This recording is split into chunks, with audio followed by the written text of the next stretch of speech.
Vedeli ste, že sú tipy a triky, ako predĺžiť životnosť filleru alebo botoxu? Prvé pravidlo. Ideálne navštíviť svojho všeobecného lekára pred aplikovaním botoxu alebo kyseliny hyaluronovej. Sa opýtate na čo? Keď chýbajú vám v tele také minerály ako zinok, selen, meď alebo železo, tak je dosť možné, že účinok botulotoxínu alebo aplikovanie kyseliny hyaluronovej bude pre vás menej účinné. Druhé pravidlo.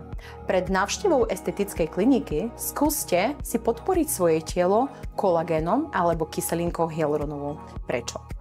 Kolagén je to stavebná bielkovina nášho tkaniva, čiže ak vaše telo bude mať v proficite tieto látky, tak samozrejme účinok kyseliny alebo botoxu bude trvácnejším. Ak dlhodobo máte predpísané také lieky od doktora, ako sú antibiotika, vitamíny B6, B12 alebo kvapky do nosa si predstavte, tým môžete výrazne skrátiť životnosť botoxu vo vašom tele. Pravidlo 4.